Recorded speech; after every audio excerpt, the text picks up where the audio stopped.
From fire comes darkness. That's the tagline, the motto of Season 3. It's a fitting name. Nothing good comes from all this burning. Fire consumes. It gives light as long as it has something to consume. But when that's gone, yeah, you're left with darkness. Nothing. A recurring theme of the earlier seasons was mitigation, constraint, or restraint. Or not constraint, containment, we should say. Viserys did a bad job of it, but he tried to stop his family from fighting. He had the right idea, just not very good skills. There was some restraint / compartmentalizing of the violence even after the death of Luke, and even after Blood and Cheese, and then Eric and Ark. It was still mostly just the two families going at it. They hadn't really dragged a lot of other people into it. But by the end of Season 2... several families have been dragged into it. Some have been murdered or had their lords killed or their places burned. And nearly everyone else is on the march or on the sail, right? There's Northerners coming down, Southerners coming up, Associans sailing over. You got the Velaryons at sea. I mean, it is really quite set up to be like the Storm of Swords of the Dance of the Dragons, right? This is the most deadly, the most decisive, when all that restraint and compartmentalizing is replaced by the Game of Thrones itself. This really is a win or die time to be in. So it's pretty exciting. And we get our first taste of how this is going to hit the screens, which is June. We're going to have it in June. We don't have the precise date yet, but we'll break down what we have so far. All that and more on this episode of History of Westeros podcast. Hello, welcome to our first trailer review of House of the Dragon Season 3. I imagine we'll do a couple of these. There'll be more trailers. The episodes don't begin until June, so there'll probably be some more. Certainly, this was just a teaser, not a full trailer, so at the very least, we'll have another full trailer. I can't remember a time where we only got one trailer, though, so we'll have more to talk about, but this is a good start. So this is not some regular time that we're referring to. We are just doing these whenever they happen. That's how we've kind of always done it. But we are still in Night of the Seven Kingdoms coverage right now. It's kind of amazing that we're already talking about the next show because it's already on, already getting information about it. So that's pretty cool. If you have questions for us, hit us up at westeroshistory@gmail.com. Drop a live comment here if you happen to be live, or hit us up on any of our socials. We're pretty much on every site. Let's see here. The trailer is definitely highly focused on the main characters. There's Rhaenyra and Alicent and Daemon and Aemon quite a bit. A good bit of Aegon, some Criston Cole, and some Corlys. A little bit of Jace, a glimpse of Alan and Gwaine and Mysaria and Oscar Tully. Lots of soldiers, lots of dragons. There's Lord Ormond in all his glory. That's one of the new characters that we get a very clear shot of. We don't actually see any of the dragon seeds. We still haven't seen Daeron, but we do see Tessarion, so we know he's right there. And we don't see Otto or Alice or any of the other Strongs, but, you know, there's a lot of characters. They can't show them all in one trailer. Makes sense that they'd focus on the biggest ones. Here is a poll question for you all. That way we'll reveal the percentages and what you all picked at the end here. Will we see the Cannibal or Grey Ghost this season? Your possible choices are both. Cannibal only, Grey Ghost only, or neither. Yeah. And one of the reasons, I want to give you extra context before you give your answer. Originally, Ryan Condal said we'd see all the dragons. Now, did he mean all, including the wild? Someone asked him to include the wild, and he seemed to indicate yes. However, things have changed. He's also indicated we'd see Maelor at one point. So things change, right? Which, yeah, there's no Maelor. So, and one other hint here is that one of the shots we have, we'll look at a little later, there appears to be, Aegon appears to be looking up and up, as if he's seeing a dragon go above. And, well, that could be. So we'll see. We'll talk about that when we get to it. Let's talk about things in a rough order of the trailer, trying to piece together what's there. It's a lot of battle scenes, so some of these aren't particularly telling, but it's pretty cool that it seems to be picking up almost exactly where it left off.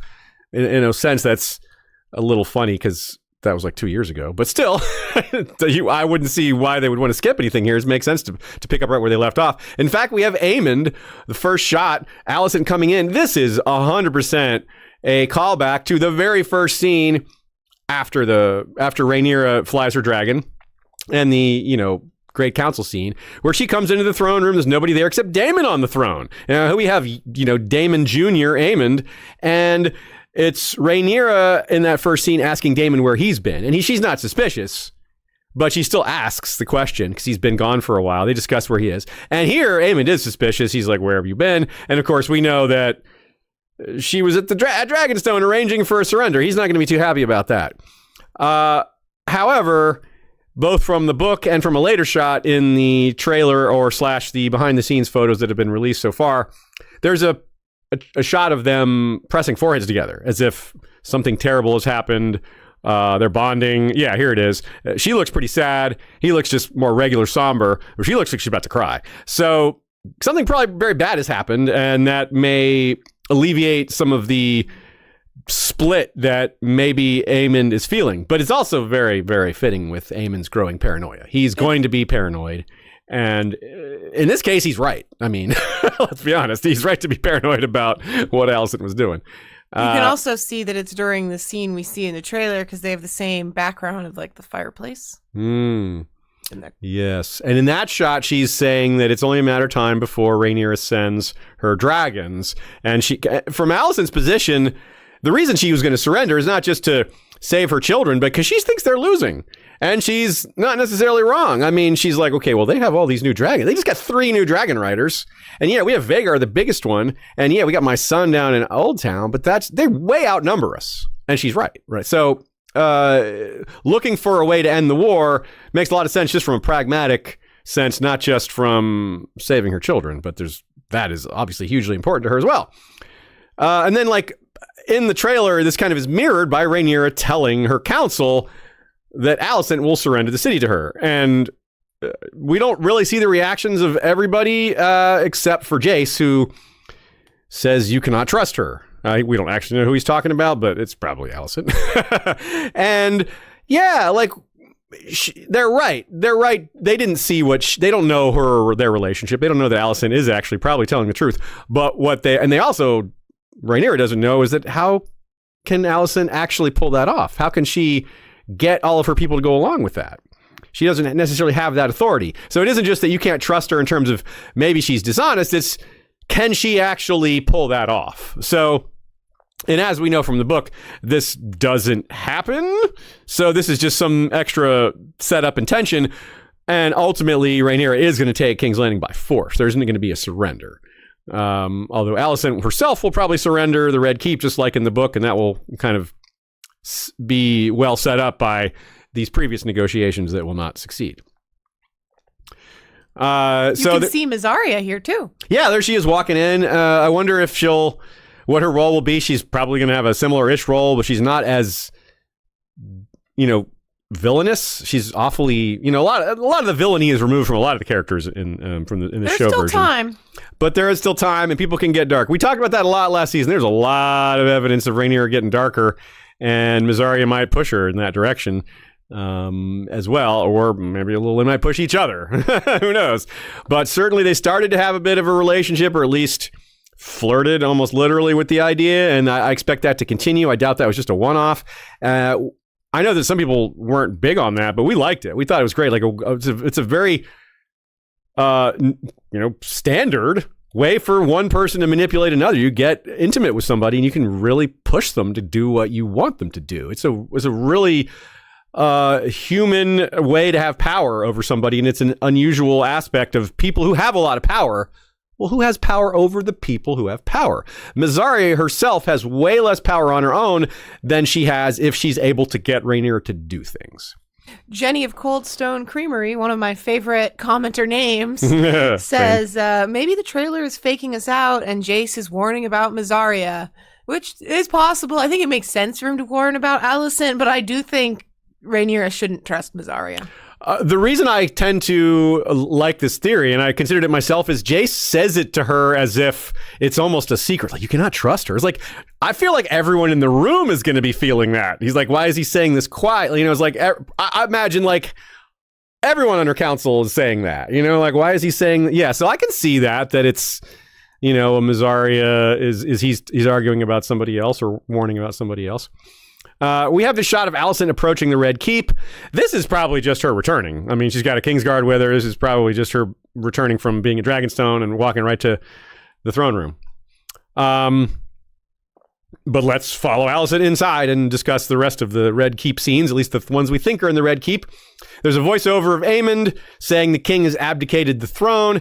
This line is given to us as we actually see Larys and Aegon traipsing through a forest, which is probably really rough going for them because they both have canes. More on that in a minute. Then he says, a new dawn is coming, a new line of unsullied kings. Now, of course, he just means not bastards, because that's what the Strongs are. In the book, he never goes as far as to call himself king, but he does rule effectively as one. And, even in the book, he may have been aiming for it, but just being a little sly about it, which might be what they're doing here as well. We would see the overt nature of it more because we're getting more up and close and personal with these characters than we are in the novel. We don't see these intimate moments between the characters in their bedrooms and in the throne room when there's just two of them. Those aren't in the history books, which, why would they be? On the other hand, restraint, not exactly Aemon's forte. He's not entirely alien to it either. He can use restraint as a strategy, and, he's not someone who ever fell victim to, being a big drinker or other things like that. So he maybe restraint he has in some ways, patience perhaps not. We have a shot of several Targaryen guardsmen drawing their swords with their backs to the throne. That's interesting just because they're not Kingsguard. Our best thought is this is coming during the taking of King's Landing, that these are Greens who are resisting they're the red takeover. Shirts, but they're Greens. They're green red shirts, yes. They're quite clearly on Team Green because of the color of that dragon there. That is quite clear. So the only reason I can imagine so many guardsmen pulling their swords in the throne room is for that reason, unless this is something that isn't in the book. So that makes a lot of sense. Now we have Daemon here. Looks like it might be the throne room, and he's in full armor, and he's going out with some guy that looks like it might be one of those guys. The armor is similar to the green cloak. Those guys did have green cloaks, didn't they? Or did they have red cloaks? They had green cloaks, yeah. Okay, so yeah, I think this is fitting. So this is probably Daemon and company cutting down the last group of guards and then paving the way for Rhaenyra to just waltz right in and sit on that throne where she may or may not cut herself like in the books. Of course, we have this next shot, I believe, which is of Alicent horrified. She's outside, I think, but not in the wilderness outside. She's just putting her glove hand over her mouth.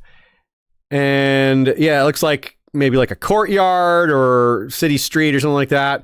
This is pretty horrified. Like, her face is very horrified. And she's looking up, then down. Yeah. Up, then down, which might mean people have been hanged.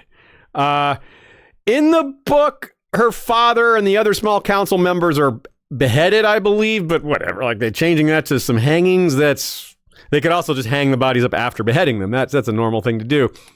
Another possibility is that Kristen's body is brought back, or her brother's body is brought back. In the book, her brother dies in the city. He's not off with Kristen, so that's just different anyway. Now, if this is, Otto or the small council, you would expect Alicent maybe to be in chains or to be in captivity.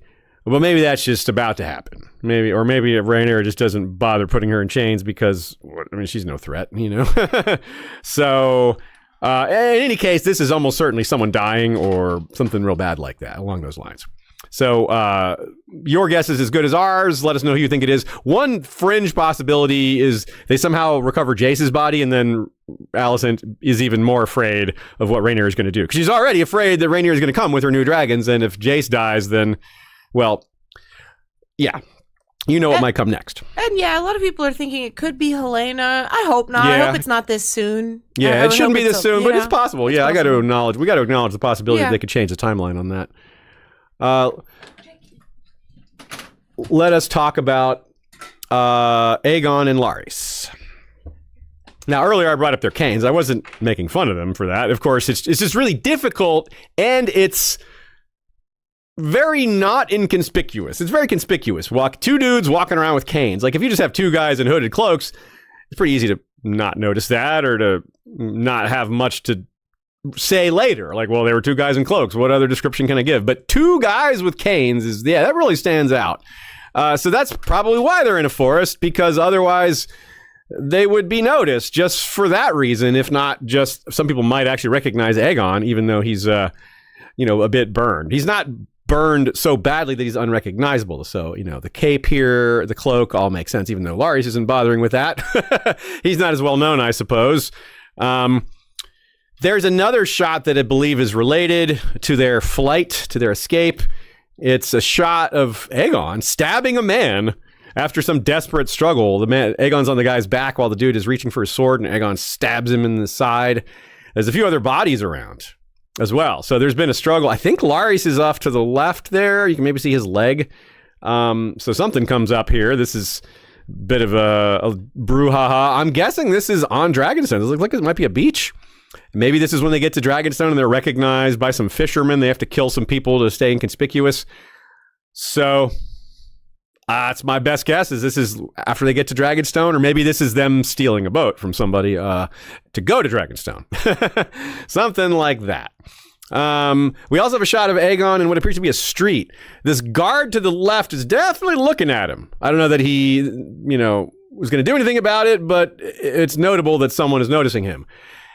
This is not King's Landing. Don't forget that they have already left King's Landing. We saw the last scene of them was in a raven cart going, who knows where exactly, presumably somewhere that can then take them to Dragonstone, because we assume that's still where they're going given the book plot. So it looks like we're actually going to get to follow them a lot more, which is a difference from the book, and I think that's kind of cool. In the book, we don't know where they are, and eventually they just appear on Dragon. It's like, oh, they're on Dragonstone. Okay. It looks like we're going to be following them step by step, which has some potential for some interesting stuff to happen. The perhaps most interesting part here, though, this scene of Aegon, it might be right after he kills that guy, because he's on his knees, but he's looking up, and he keeps looking up, and he keeps looking up. That's a dragon, right? I just cannot imagine what else it would be.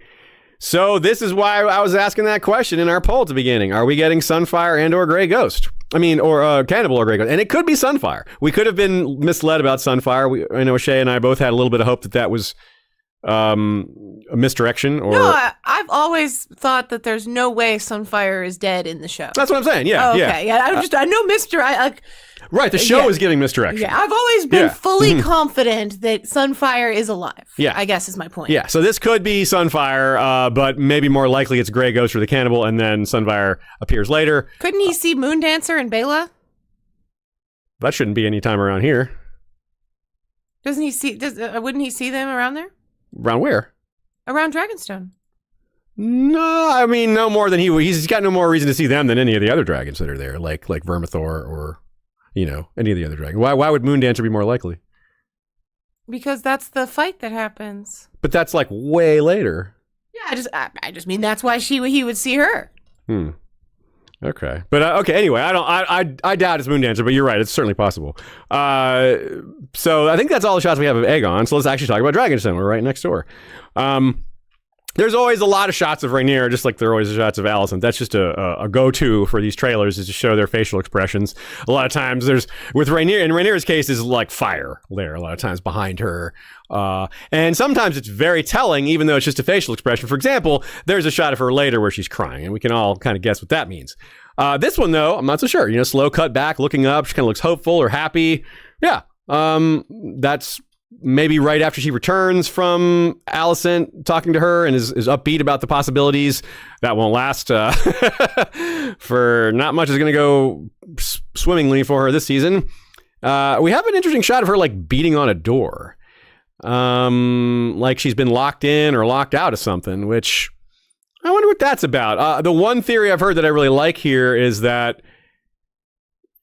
her own guards, or Jace, maybe makes more sense because Jace is the one person that could get away with this authority-wise, since Daemon's not there, is they go off to the Battle of the Gullet, and she wants to go too.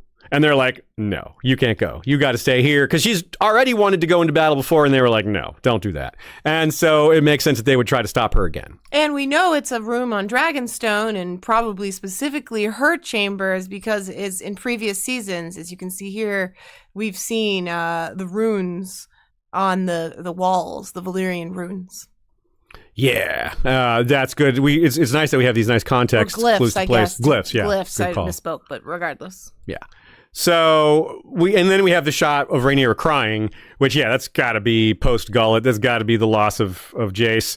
And Daemon's voiceover is saying, this is the moment you become queen, where it's almost like, yeah, they're kind of selling it a little bit as the tragedy is what's going to make her become queen. But I'm pretty sure this voiceover is right before they take King's Landing. They're just splicing the two together. That sounds like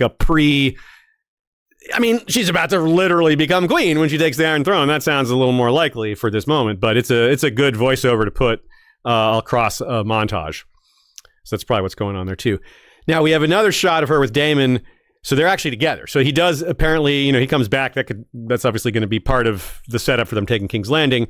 But their hair, very elaborate. Look at his hair. He's got an elaborate braid. She does too. Hers is particularly elaborate. This has the vibe of mourning. He's very serious.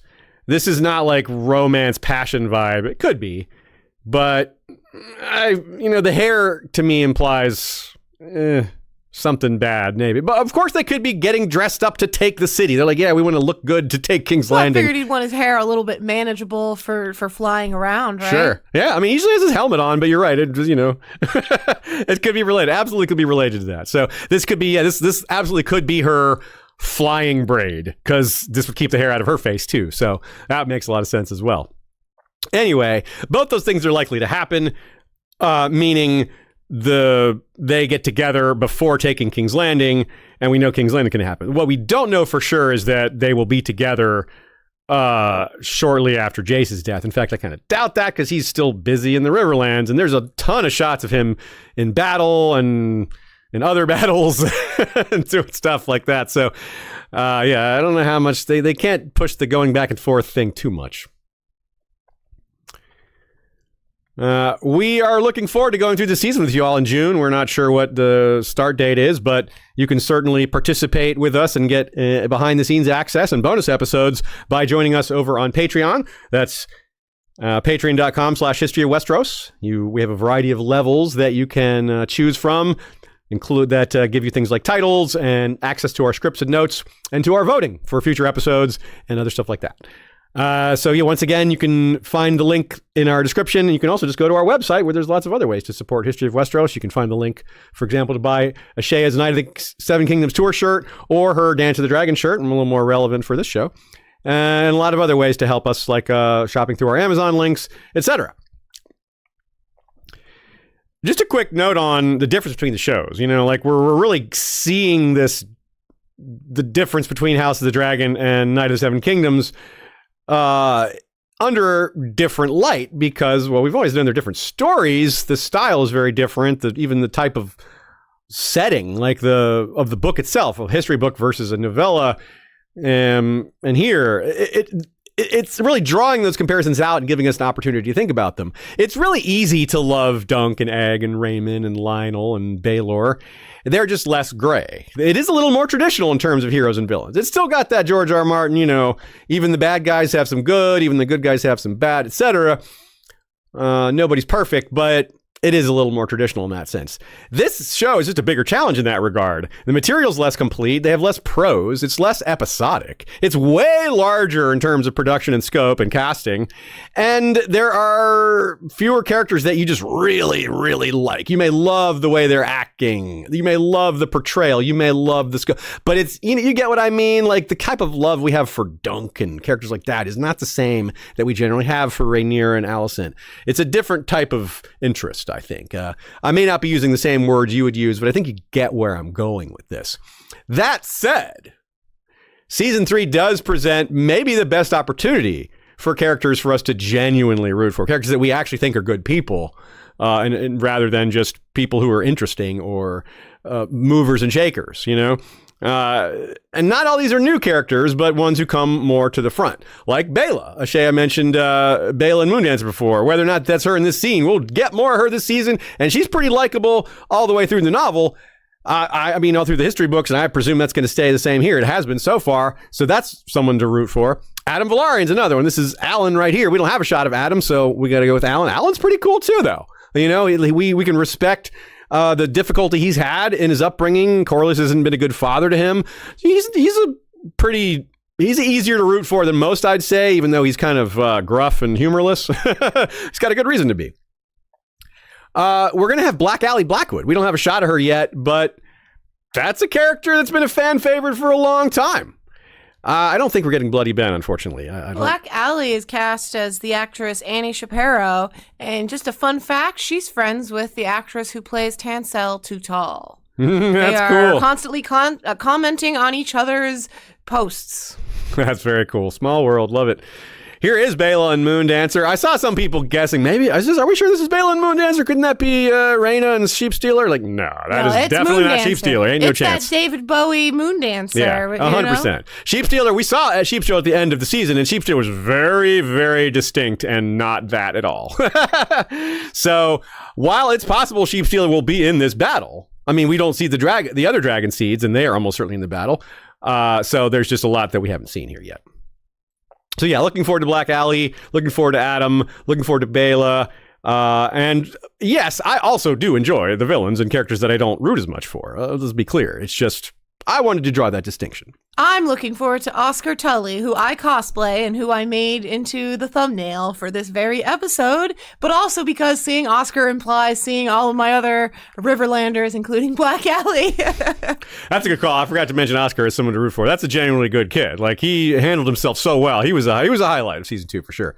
Here he is. Yeah, this is the one shot we get of him from the trailer. Extremely bloody Riverlands army. You can see a Blackwood shield. You can see a Derry banner. Daemon is just, you know, disheveled, but looking badass in his armor. And you have a whole bunch of other dudes. Oscar is very bloody too. Both of those swords are just like halfway blood up to down the blade there. Yeah, it's just, they've been through some stuff here. And of course, we know the Riverlands campaign is like that. It's really nasty, really bloody.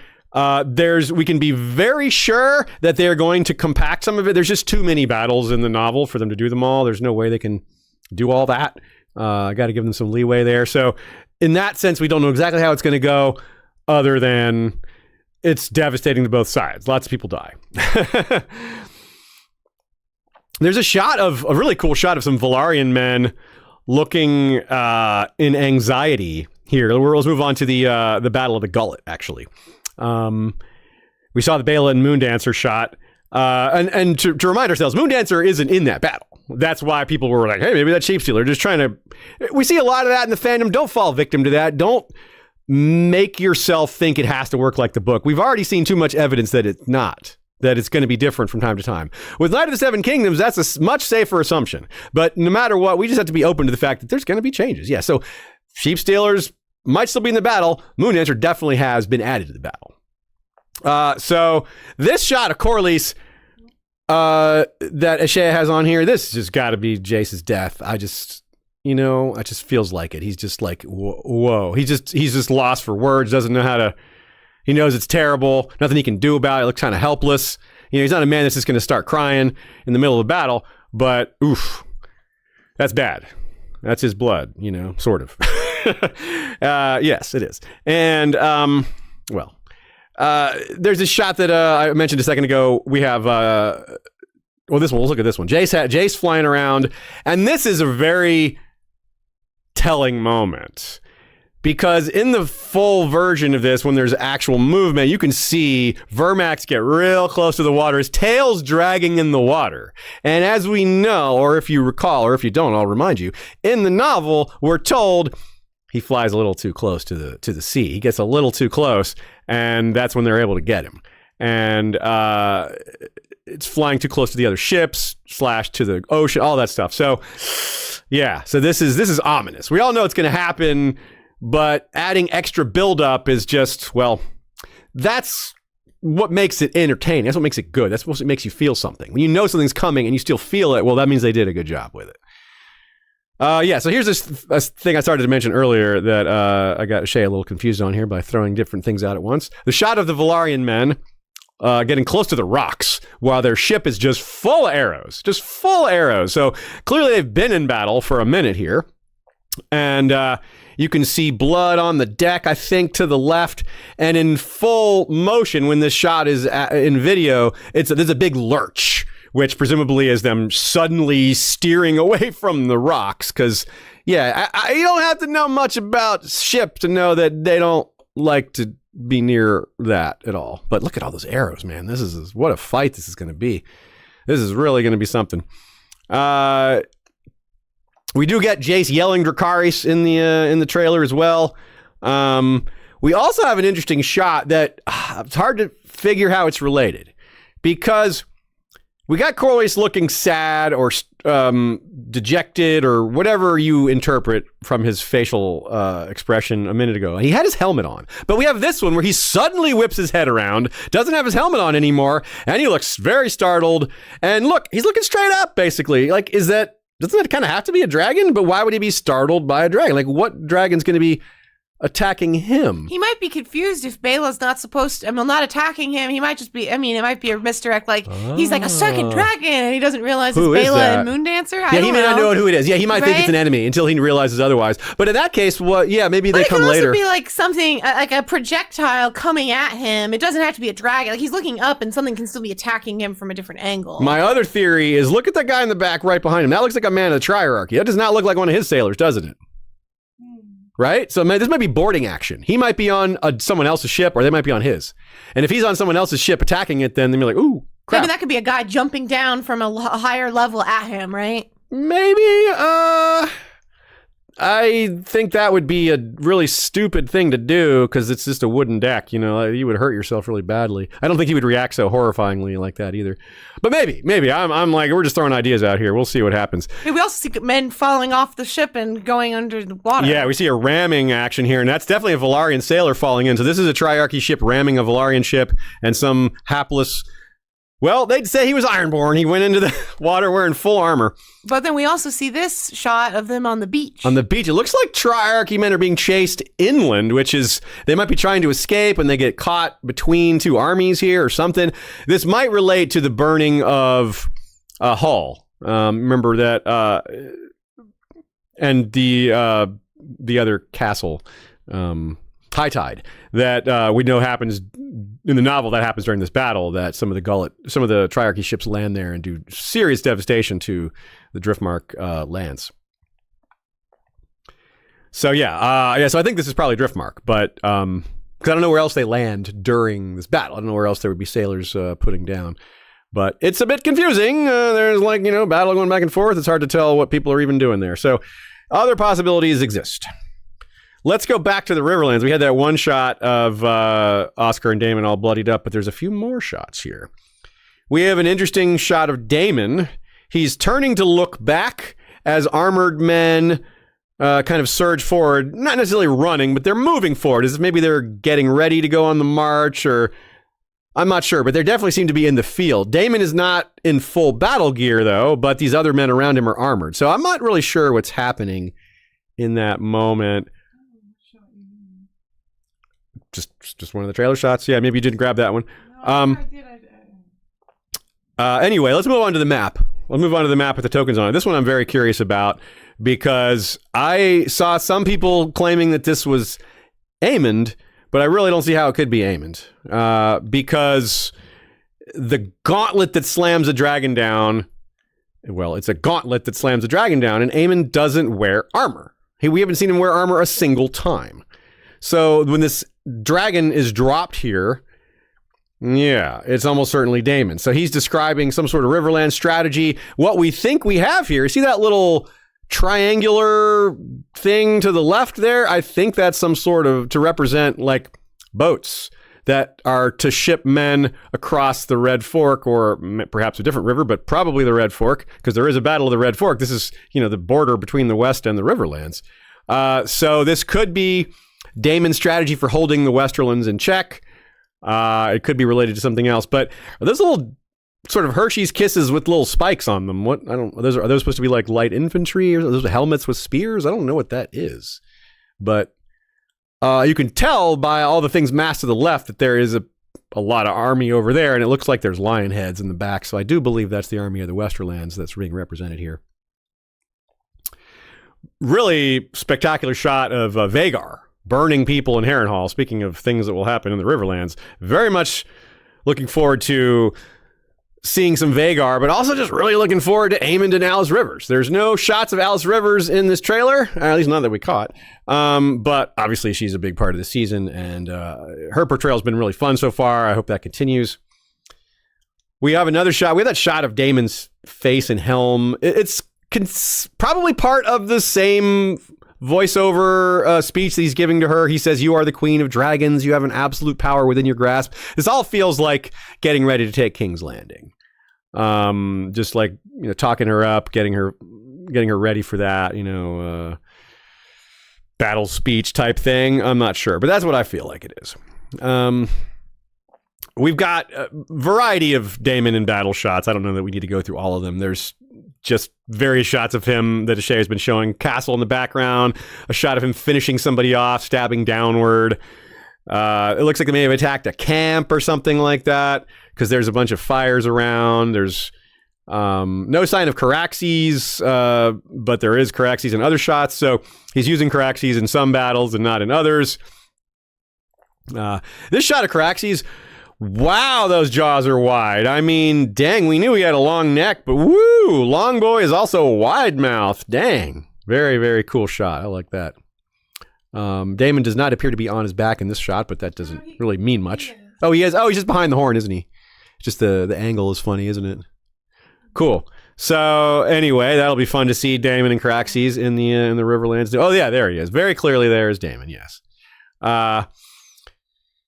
So let's see. Let's move on to the other part of the Riverlands, Criston Cole. We have less shots of this, but one that's really cool. Did you talk about the Winter Wolves? Not yet.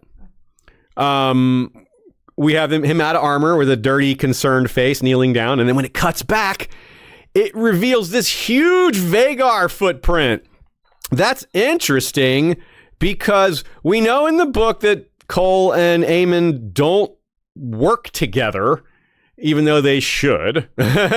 And so this is kind of like Cole realizing that Vhagar has been here, or yeah, I'm not really sure, but it's a really cool shot. I mean, dang, that foot is big. This is Jurassic Park vibes, isn't it? And then he's looking up, and he's like, well, I guess this dragon was here recently. He doesn't look like he's seeing a dragon, but, he's kind of like scanning the sky, maybe looking for one. I don't know. There's also a shot of him fighting, and he looks like he's wearing the same clothing. Kind of looks like their misadventures throughout the Riverlands that won't go very well. Yeah, here it is. This is his "I just killed someone" face, like the guy's on his slitting his neck or something like that. So it looks like he's really grimy and beat up, which is fitting because it's supposed to just get worse and worse for his army until the end. So that seems to be fitting. Ashay mentioned the Northmen. Let's talk about that briefly. We got a host of charging Northmen. It's pretty cool. It's only like a 2-second shot or even less, but it looks really cool. You got some Stark banners. You got some maybe other banners, but we weren't able to make out any of the other ones. It's just possible there's Manderly in there, but the Winter Wolves, you would maybe not expect to have any Manderlys amongst the Winter Wolves. Certainly amongst the people that come to support Rhaenyra, because we definitely have Torrhen Manderly. I don't think we're getting Medric Manderly, but we are getting Torrhen, and so that means they'll be showing up to help Rhaenyra in King's Landing. In that Northman shot, they seem to be storming they seem to have a ladder, like a scaling ladder, which to me that means they're storming a castle, but I don't know of any castles that the Winter Wolves storm. It could just be a holdfast, or I could be misinterpreting what I'm seeing there. It's over to the right. Like, see there in the middle there? It really does look like a ladder, doesn't it? But it might not be. It might not be. Anyway, either way, we know there's going to be battles with the Winter Wolves, and that's going to be exciting because of just how savage they are, and we haven't necessarily seen anything like that, like a really heavily armored bunch of old guys that are actually trying to die. So that should be pretty fun.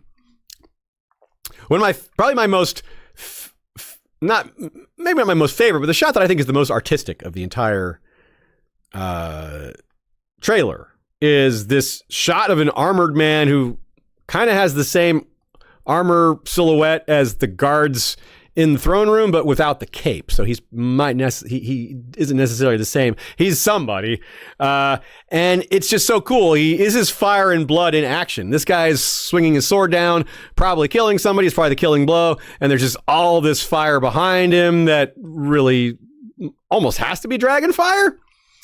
This also really looks like King's Landing. Shay and I have been to Caceres. That's where the majority of the King's Landing scenes are filmed, at least in the streets. And it really looks like that. In House of the Dragon. In House of the Dragon. Not in the original show. That's true. So it was in Game of Thrones for other scenes. Visit Caceres. It's beautiful, and you really will feel transported. Yeah. It's split time with like, what was that place in Croatia? Dubrovnik? Yeah. Yeah, Dubrovnik. But for House of the Dragon, it's pretty much all Caceres. So they might just kick up the violence a little bit here. I say that because there's no actual burning of King's Landing during Rhaenyra and Daemon's taking of it, but they could easily just kick up the violence a little bit. There is rioting. So, this might be related to the rioting. Gwaine Hightower dies during the taking of King's Landing in the book when the Gold Cloaks turn on the Greens. But Gwaine Hightower's off with Criston Cole, which doesn't actually suggest he's going to survive because Criston Cole's probably going to die out there after the Butcher's Ball, and quite possibly Gwaine Hightower will die with him. We can always hope that Gwaine is taken hostage instead. He's very valuable as a hostage potentially, but I don't know if they would just make that change just for the heck of it. Sorry, Gwaine, you're probably dying too. Let's talk about the Reach. It's pretty much the last location we have. We got most of the action in the Reach, at least early on. It stands to be in the far south as they march towards the action. We get a really cool shot of Tessarion. We got Hightower men. We got tents. The tents kind of match Tessarion. That's kind of cool. I guess those are more greenish, but they look kind of blue. And there's a dragon keeper, which is a great detail. I love that. Like, yeah, Daeron couldn't handle this dragon all by himself, especially as a teenager. Yeah, he needs a little help, right? Tessarion's in kind of like an open cage. Yeah, which it is like a little enclosure. Unusual, I think, as well, because Tessarion sleeps next to Daeron's tent, so maybe Daeron's tent is just next to this cage. They can't have her like accidentally squashing the tent with an errant wing or something like that. But she looks great. Yeah, she looks like the same model of like the original dragons from Game of Thrones. She looks like Dany's dragons. She looks like, I guess, kind of like Drogon. I think probably a similar model. As we know, not all the dragons look like that. So. Maybe I'm wrong. I'm not the best with these dragon designs, but that's what it reminds me of. So this is probably pretty far in the south still. They're getting ready to march. An interesting thing that happens here is a rider runs off really quickly, which could mean that they're sending a message or getting ready to go into action. Not exactly sure. Now here's a great shot. This is Lord Ormond Hightower. Very cool Hightower armor with the it looks kind of like one of those old school religious reliefs where you got people standing on their altars or in their different panels. You got the Hightower in the center, and I don't know who those figures are on either side, but there might be like some of the seven or something like that. Maybe they represent the Citadel and Old Town, or I don't know.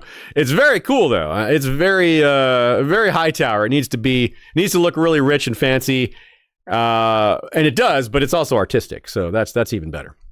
So that's a big old army he has, isn't it? You can't see Tessarion in this shot, but Hightower host is huge, heading towards Tumbleton. That might be, I assume we get Tumbleton this season, but maybe not. I don't know. It's hard to say. Probably first Tumbleton this season, maybe second Tumbleton next season, maybe only one Tumbleton. Maybe they compact that into that. But the two battles are so different. The participants are so different. So hopefully we still get both. Yeah, like I said at the beginning, the trailer was mostly battle shots. You got armies, you got dragons, you got the main participants. So it's harder than usual, I think, to glean things from this than a lot of other trailers we get. But this is not a trailer, it's a teaser. That's kind of the point.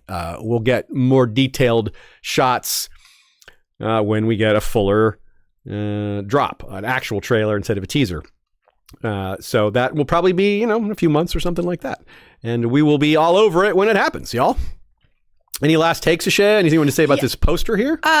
Yeah, not about the poster, although I think the poster's pretty cool. It has kind of a lot of their promo art has this kind of uncanny quality to it. Yeah, she's just surrounded. CGI. It looks like very, she's in danger. But yeah, they're clearly showing that she will take the Iron Throne. Yeah, that's the throne. This, clearly in the poster. Yeah. But the thing I wanted to point out was that they did a little short on the Game of Thrones, TikTok, YouTube, Instagram, wherever you engage with the social media, where they had Dexter Solancel and Peter Claffey watch the teaser for House of the Dragon, and they gave the disclaimer, Dexter has not watched Game of Thrones or House of the Dragon, because he's 11. Yeah. But they watch it, it's cute. Dexter calls Rhaenyra his granddaughter and quickly corrects himself to grandmother. Yeah, grandmother. Yeah. But yeah, it's just a cute little thing. So check that out if you want to see a fusion of the two shows. That's hilarious. Yeah, I love the idea that they can interact like that the cast, that gives them a great opportunity for fun things like that on social media, having two shows and maybe even more shows later that they can do fun crossover social media things like that. Great. That's really fun.